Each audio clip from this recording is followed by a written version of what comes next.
د محمد مبارکه سوره چې د قرآن عظیم شان او 40مه سوره ده په مکی معظمه کې را نازله شوې ده. 38 مبارک آیاتونه لري. تلاوت او پښتو ترجمه یې له لومړي آیت څخه اورئ. اعوذ بالله من الشیطان الرجیم. پناه وړم الله تعالی شړل شوي شیطان څخه. بسم الله الرحمن الرحیم. د الله په نوم چې ډیر زیات مهربان پورا رحم لرونکی دی. الذين كفروا وصدوا عن سبيل الله أضل أعمالهم. کوم کسان چې کافر شول او د الله له لارې نه منع وکړه الله د هغو عملونه ضایع کړل. والذين آمنوا وعملوا الصالحات وآمنوا بما نزل على محمد وهو الحق من ربهم كفر عنهم سيئاتهم وأصلح بالهم. کوم کسانو چې ایمان راوړ او نیک اعمال تر سره کړل او هغه څه یعنی قرآن ومانه چې پر محمد باندې نازل شوی دی او د هغو د پروردګار له خوا سر تر پایه حق دی الله د هغو بدی له هغو نه ایسته کړي او د هغو حالت سم کړ. ذلك بأن الذين كفروا اتبعوا الباطل وأن الذين آمنوا اتبعوا الحق من ربهم كذلك يضرب الله للناس أمثالهم. دا ځکه چې کافرانو د باطل پیروي وکړه او مؤمنانو د هغه حق پیروي وکړه چې د هغو د پروردګار له خوا راغلی دی. په دې ډول الله خلکو ته د هغو سم صحیح حیثیتونه ورښیي یعنی د هغو د امثالو حال بیانوي. فإذا لقيتم الذين كفروا فضرب الرقاب حتى إذا أثخنتموهم فشدوا الوثاق فإما منا بعد وإما فداء حتى تضع الحرب أوزارها ذلك ولو يشاء الله لانتصر منهم ولكن ليبلو بعضكم ببعض والذين قتلوا في سبيل الله فلن يضل أعمالهم. نو کله چې له دغو کافرانو سره په جنگ کې ستاسو مخامخ کېدل وي نو ستاسو لومړی کار د هغو د اورمیږونو وهل دي تر دې پورې چې کله چې تاسو هغوی ښه وټکوئ هلنو بندیان کلک وتړئ. له هغه وروسته ستاسو خپله خوښه ده چې ښېګڼه کوئ دوی وړیا خوشي کوئ او که د دوی د آزادولو په مقابل کې د فدیې معامله کوئ تر هغه پورې چې جنګیالیان خپله وسله وغورځوي. دغه د ستاسو د کولو کار. که الله غوښتي وای نو په خپله به یې له هغو نه غچ اخیستی و خو دغه کړنلاره هغه د دې لپاره غوره کړې ده تر څو چې تاسو یو د بل په وسیله وازمایي او کوم کسان چې د الله په لاره کې ووژل شي الله به د هغو عملونه هیڅکله ضایع نه کړي. سيهديهم ويصلح بالهم ويدخلهم الجنة عرفها لهم. هغه به هغو ته لارښوونه وکړي د هغو حالت به سم کړي او هغوی به هغه جنت ته ننباسي چې هغو ته یې د هغه ښه والی ورپېژندلی دی. يا أيها الذين آمنوا إن تنصروا الله ينصركم ويثبت أقدامكم. ای مؤمنانو که تاسو له الله سره مرسته وکړئ نو هغه به له تاسو سره مرسته وکړي او ستاسو قدمونه به کلک کړي. والذين كفروا فتعسا لهم وأضل أعمالهم. پاتې شول هغه کسان چې کافران شوي دي نو د هغو لپاره هلاکت دی او الله د هغو عملونه ضایع کړي دي. ذلك بأنهم كرهوا ما أنزل الله فأحبط أعمالهم. ځکه چې هغوی هغه شی بد وګاڼه چې الله نازل کړی دی له دې امله الله د هغو عملونه ضایع کړل. أفلم يسيروا في الأرض فينظروا كيف كان عاقبة الذين من قبلهم دمر الله عليهم وللكافرين أمثالها. دا هغوی په ځمکه کې ګرځېدلي نه وو چې د هغو خلکو عاقبت یې لیدلی وای چې له دوی نه مخکې تیر شوي دي. الله پر هغو هلاکت راوست او همدغسې نتیجې د دغو کافرانو لپاره مقدرې دي. ذلك بأن الله مولى الذين آمنوا وأن الكافرين لا مولى لهم. دا د دې لپاره چې د مؤمنانو ملاتړ او مرستندوی الله دی او د کافرانو هیڅ ملاتړ او مرستندوی نشته.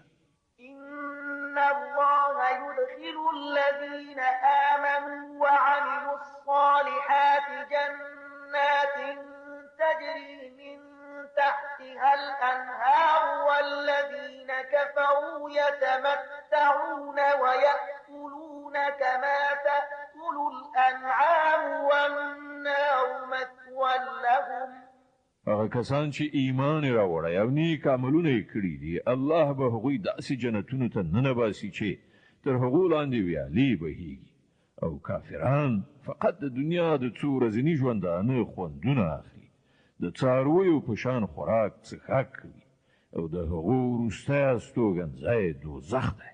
وكأين من قرية هي أشد قوة من قريتك التي أخرجتك أهلكناهم فلا ناصر لهم. ای پیغمبره، د څومره کلیو خلک داسې تیر شوي دي چې ستا د کلي له خلکو نه زیات زورور وو چې تیې ویستلی. موږ هغوی په داسې شان هلاک کړل چې هیڅوک یې ژغورونکي نه وو. أفمن كان على بينة من ربه كمن زين له سوء عمله واتبعوا أهواءهم. خانو آیا داسې کېدای شي چې څوک چې د خپل پروردګار له لوري په روښانه او څرګند هدایت باندې وي هغه د هغو خلکو په څیر شي چې د هغو لپاره د هغو بد عمل ښایسته کړی شوی دی او هغوی د خپلو نفسي غوښتنو پیروان ګرځېدلي دي. مثل الجنة التي وعد المتقون فيها أنهار من ماء غير آسن وأنهار من لبن لم يتغير طعمه وأنهار من خمر لذة للشاربين وأنهار من عسل مصفى ولهم فيها من كل الثمرات ومغفرة من ربهم كمن هو خالد في النار وسقوا ماء حميما فقطع أمعاءهم. د پرهیزګارانو لپاره چې د کوم جنت وعده شوې ده د هغوی شان خو دا دی چې په هغه کې به ویالې بهیږي د صافو رڼو اوبو او ویالې به بهیدونکې وي د داسې شیدو چې په خوند کې به هیڅ توپیر نه وي راغلی. ویالې به بهیدونکې وي د داسې شرابو چې د څښونکو لپاره به لذت بخونکې وي. ویالې به بهیدونکې وي د صافو رڼو شاتو. په هغه کې به د هغو لپاره هر راز میوې وي او د هغو د پروردګار لخوا بخشش. هغه څوک چې د هغه په باب دغه جنت رسیدونکی دی د هغو خلکو په څیر کېدای شي چې په دوزخ کې به تل اوسیدونکي وي او په هغو باندې به داسې شیدلې اوبه وڅښل شي چې د هغو کلمې به ټوټې ټوټې کړي. ومنهم من يستمع إليك حتى إذا خرجوا من عندك قالوا للذين أوتوا العلم ماذا قال آنفا أولئك الذين طبع الله على قلوبهم واتبعوا أهواءهم. نو دوی نه ځینې خلک داسې دي چې غوږ نیسي ستا خبرې اوري او بیا کله چې ستا له مجلس نه وځي نو له هغو خلکو نه چې د علم نعمت وربخښل شوی دی پوښتنه کوي چې همدا اوس دی یعنې پیغمبر څه وویل. دا هغه کسان دي چې د دوی په زړونو باندې الله مهر لګولی دی او دوی د خپلو نفسي غوښتنو پیروان ګرځېدلي دي. والذين اهتدوا زادهم هدى وآتاهم تقواهم. پاتې شول هغه کسان چې هغوی هدایت موندلی دی، الله هغو ته لا زیات هدایت په برخه کوي او هغو ته د هغو برخه تقوا ورکوي. فهل ينظرون إلا الساعة أن تأتيهم بغتة فقد جاء أشراطها فأنى لهم إذا جاءتهم ذكراهم. نو آیا دوی فقط د قیامت انتظار باسي چې هغه په ناڅاپي ډول ور باندې راشي؟ د هغه علامات یعنی نښې نښانې خو راغلي دي، کله چې هغه په خپل راشي نو د دوی لپاره به د نصیحت قبلولو څه فرصت باقي پاتې شي. فاعلم أنه لا إله إلا الله واستغفر لذنبك وللمؤمنين والمؤمنات والله يعلم متقلبكم ومثواكم.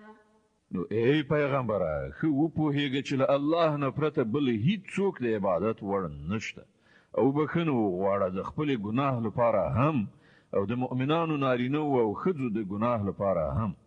الله ستاسې په هلو ځلو باندې هم پوهیږي او ستاسې له استوګنځي نه هم خبر دی. ويقول الذين آمنوا لولا نزلت سورة فإذا أنزلت سورة محكمة وذكر فيها القتال رأيت الذين في قلوبهم مرض ينظرون إليك نظر المغشي عليه من الموت فأولى لهم طاعة وقول معروف. فإذا عزم الأمر فلو صدقوا الله لكان خيرا لهم.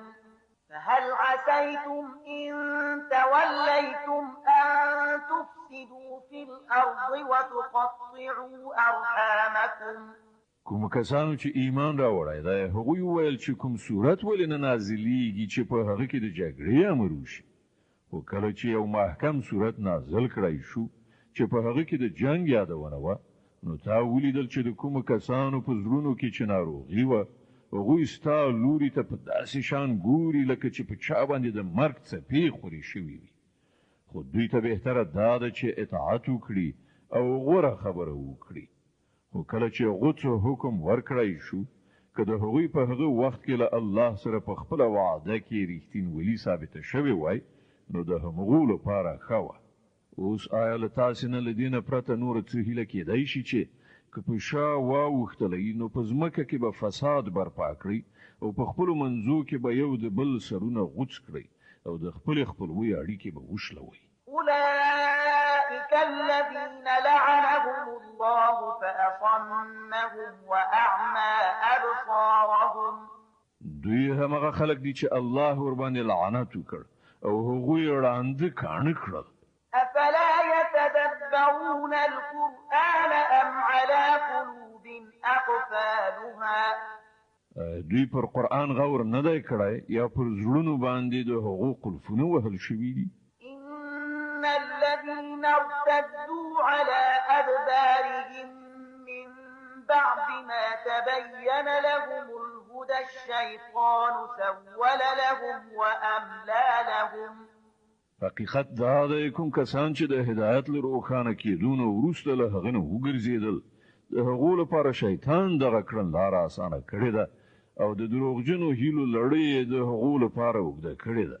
ذلك بأنهم قالوا للذين كرهوا ما نزل الله سنطيعكم في بعض الأمر والله يعلم إسرارهم. له همدې امله دوی د الله د نازل کړي دین بدګڼونکو ته وویل چې په ځینو چارو کې به موږ ستاسې منو. الله د دوی په دغو پټو خبرو ښه پوهیږي.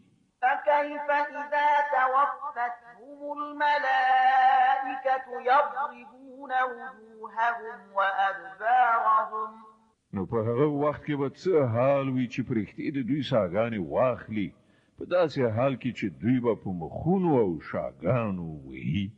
ذلك بأنهم اتبعوا ما أسروا الله وكرهوا رضوانه فأحبط أعمالهم دا به د همدې لپاره وي چې دوی د هغې کړنلارې پیروي وکړه چې الله پرې خفه کیږي او د هغه د رضا لاره غوره کول یې خوښ نه کړل په همدې اساس یې د هغو ټولو عملونه باویزه یعنې ضایع کړل أم حسب الذين في قلوبهم مرض أن لن يخرج الله أضغانهم هغو کسانو چې په زړونو کې د شک او نفاق ناروغي ده دا انګېرلې ده چې الله به د هغو د زړونو پټې کینې ښکاره نه کړي ولو نشاء لأريناكهم فلعرفتهم بسيماهم ولتعرفنهم في لحن القول والله يعلم أعمالكم که موږ وغواړو نو موږ به هغوی تا ته په سترګو دروښیو او د هغو له څېرو به ته هغوی وپېژنې مګر د وینا له اسلوب نه خو به یې ته ارومرو وپېژنې الله ستاسې ټولو په عملونو ډېر ښه خبر دی ولنبلونكم حتى نعلم المجاهدين منكم والصابرين ونبلو أخباركم موږ به خامخا تاسې په ازموینه کې واچوو تر څو چې ستاسې حالات وڅېړو او وګورو چې په تاسې کې مجاهدین او ثابت قدم کسان څوک دي إن الذين كفروا وصدوا عن سبيل الله وشاقوا الرسول من بعد ما تبين لهم الهدى لن يضروا الله شيئا وسيحبط أعمالهم کوم کسان چې کافران شول او د الله له لارې نه یې منع وکړه او له پیغمبر سره یې شخړه وکړه وروسته له هغې چې هغو ته سمه لاره څرګنده شوې وه په حقیقت کې هغوی الله ته هیڅ نقصان نشي رسولی بلکې الله به د هغو ټول کړه وړه ضایع کړي يا أيها الذين آمنوا أطيعوا الله وأطيعوا الرسول ولا تبطلوا أعمالكم ای مؤمنانو د الله اطاعت وکړئ او د پیغمبر اطاعت وکړئ او خپل عملونه مه باطلوئ إن الذين كفروا وصدوا عن سبيل الله ثم ماتوا وهم كفار فلن يغفر الله لهم بېشکه هغه کسان چې کافر شول د خدای له لارې څخه یې خلک منع کړل بیا دوی مړه شول په داسې حال کې چې دوی کافر وو هغوی خو به هېڅکله الله ونه بخي فلا تهنوا وتدعوا إلى السلم وأنتم الأعلون والله معكم ولن يتركم أعمالكم نو تاسې بې زړه کېږئ مه او د سولې پیشنهاد مه کوئ همدا اوس برلاسي کېدونکي یې الله ستاسې ملګری دی او هغه به ستاسې عملونه هېڅکله ضایع نه کړي إنما الحياة الدنيا لعب ولهو وإن تؤمنوا وتتقوا يؤتكم أجوركم ولا يسألكم أموالكم د دنیا دغه ژوند خو یوه لوبه او ننداره ده که تاسې ایمان ولرئ او د تقوا په کړنلاره لاړ شئ نو الله به تاسې ته ستاسې اجر درکړي او هغه به ستاسې نه ستاسې شتمني ونه غواړي إن يسألكموها فيحفكم تبخلوا ويخرج أضغانكم که چېرته هغه له تاسې نه ستاسې مال وغواړي او په پوره تاکید سره یې درنه وغواړي نو تاسې به بخیلي وکړي او هغه به ستاسې د زړونو کینې رابرسېره کړي ها أنتم هؤلاء تدعون لتنفقوا في سبيل الله فمنكم من يبخل ومن يبخل فإنما يبخل عن نفسه والله الغني وأنتم الفقراء وإن تتولوا يستبدل قوما غيركم ثم لا يكونوا أمثالكم وګورئ تاسې ته بلنه درکول کېږي چې د الله په لاره کې مال ولګوئ نو له تاسې نه ځینې کسان داسې دي چې بخیلي کوي او که څوک بخیلي وکړي په حقیقت کې په خپل ځان بخیلي کوي الله خو بېنیازه دی او تاسې هغه ته اړ یې که تاسې مخ واړوئ نو الله به ستاسې په ځای کوم بل قوم راولي او هغوی به ستاسې په څیر نه وي